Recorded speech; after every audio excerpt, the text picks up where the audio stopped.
لرب قد خصنا بمحمد وأنقذنا به من ظلمة ودياجر. اللهم إنا نسألك بفاتحية الفتح التام وبخاتمية الخاتم حسن الختام. الحق سبحانه وتعالى أنا تنبيه في القرآن الكريم: ومن الناس من تعجبك قوله في الحياة الدنيا ويشهد الله على ما في قلبه وهو ألد الخصام. Katika watu kuna wale ambao kwamba wanapendezwa na maneno yao katika maisha haya dunia,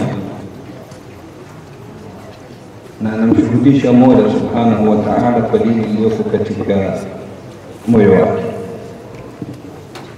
Zimeinuka sana sauti katika miaka 100 na hii ya mwisho za madai ya haki za wanawake. Huku tunaambiwa huququl mar'a na kule tunaambiwa musawa, equality na mengine mfano wa haya maneno yenye kuvutia mazuri ya haki, lakini haqqun urida bihi batil. Sasa Mola Subhanahu wa Ta'ala katutahadharisha kitambo sana, katuambia wa minan nasi man yu'jibuka qawluhu fil hayati dunya. Katika watu kuna wale ambao kwamba maneno yao yanakupendeza, musawa. Nani atakataa maneno kama haki za wanawake, sawa? Lakini angalia hukumu ya Mola Subhanahu wa Ta'ala, anatuambia wa huwa aladul khisam. Huyu hataki kheri wala mazuri, huyu ndio mtesi mkubwa. Kisha aya inayofuatia Mola Subhanahu wa Ta'ala tukia wazi zaidi, asema wa idha وهو ألد الخصام وإذا تولى سعى في الأرض ليفسد فيها. Akishamakilika anaanza kutembea katika ardhi kufanya ufisadi. Hapa panapokuja hapa muhimu, wayuhlika alharfa wanas, anaangamiza vitu viwili Mola Subhanahu wa Ta'ala kavitaja: alharfa والنسل. Kabla akili zetu zende mbali tufikirie ile harfa tunayojua ya mazao ya shamba, turudi huku kwenye Qur'ani itufasirie Qur'ani. Mwenyezi Mungu Subhanahu wa Ta'ala anatuambia katika aya nyingine, nisaukum harthun lakum fa'tu harthakum. Kwa harfi nani kwa tafsiri Qur'ani? Watu.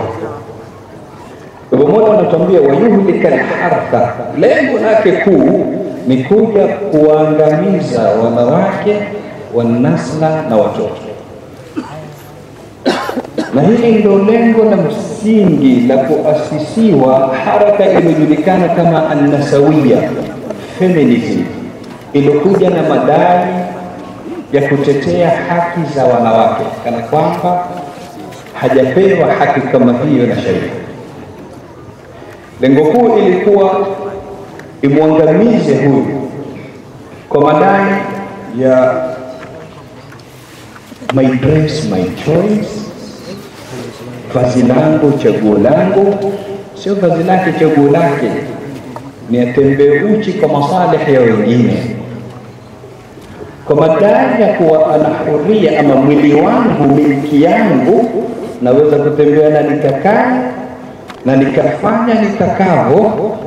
Wakawa wanatoka mabinti, kwa sababu Mola ameumba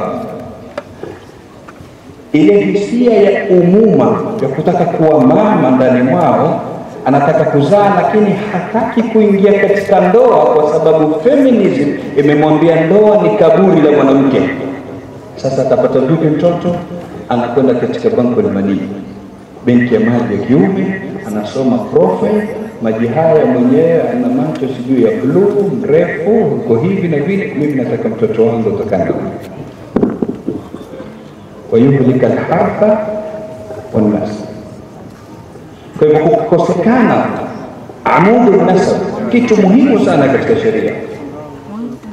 Ikawa leo kuna watoto wasiokuwa na idadi ambao kwamba hawajulikani wazazi wao, watoto wa nje ya ndoa ambao wenyewe kisha baadaye wakaja kutuambia 83%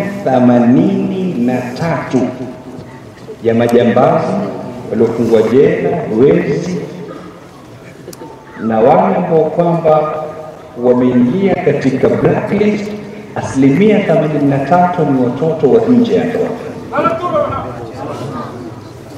So hapa lazima tuwe makini sana. Hizi taasisi ama organization ama munadhamat zilikuja na fikra ya kutuvuruga na kutoa watu katika malengo ya kisheria, na ndio maana zikaja nadharia nyingi. Kaletewa nadharia ya gender theory. Sisi tunajua Mwenyezi Mungu Subhanahu wa Ta'ala ametuambia wal-layli idha yaghsha wan-nahari idha tajalla wama khalaqa adh-dhakara. Mola amemuumba mwanadamu kiume na kamuumba vile vile wa kike. Gender tunazijua mbili, lakini leo nenda Facebook katika gender utakuwa 71. Kwa nini tunaangalia agenda? Ili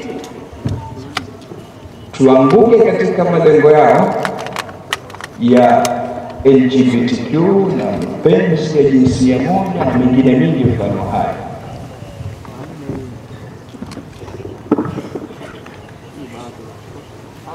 Nasiha yangu kwa nafsi yangu na ndugu zangu, yanayoendelea katika ulimwengu kwa maneno mazuri mazuri.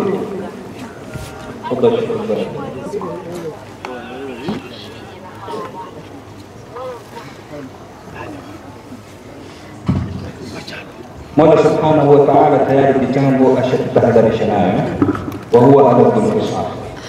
Tushambua aladul qisas, tusende kumpiga makamama na kupokea fikra zake wazima wazima. Mola Subhanahu wa Ta'ala anatuambia katika Qur'an al-Karim, fakashafna 'anka ghita'ak fabasaruka al-yawma,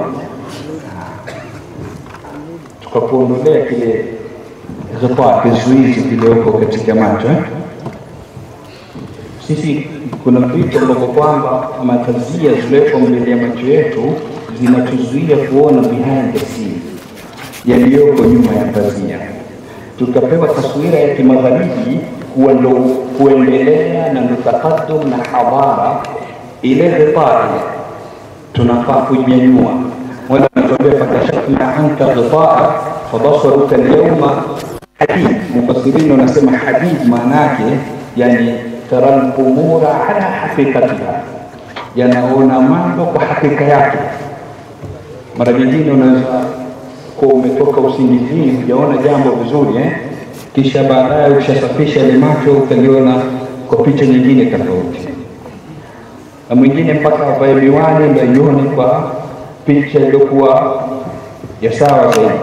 Sisi tunahitaji kuvaa miwani ya sheria, tunahitaji tuondoe hichi kizuizi, na hasa katika zama ambazo kwamba tuko ndani yake sasa. Si ghita katika basara, si kizuizi katika macho. Alladhina kanat a'yunuhum fi dharfia makani. Sasa yale macho yapo ndani ya ghita, yareti ingekuwa hayapo ndani ni kuinua ghita. Sasa kuna kazi ya kuyatoa macho nje kwanza, ambapo kwamba ni kazi kubwa zaidi. Tufungue macho, tuwe makini na mukhaffafat hizi plan za adui, tusiingie wazima katika mukhaffafat zao. Alhaq Subhanahu wa Ta'ala amemkirimu kwa daraja ya juu, na katika Al-Qur'an Al-Karim hakuna sura ar-rijal, hakuna sura ya wanaume, lakini kuna sura an-nisa. na kuna sura kwa jina la mwanamke, sura Maryam. Mwenyezi Mungu Subhanahu wa Ta'ala wabariki wale ambao mahadhara kamili. Mwenyezi Mungu Subhanahu wa Ta'ala kama alivyotujumuisha hapa, atujumuishe katika Firdaus. Innahu waliyyu dhalika wal qadiru alayhi. Assalamu alaykum wa rahmatullahi.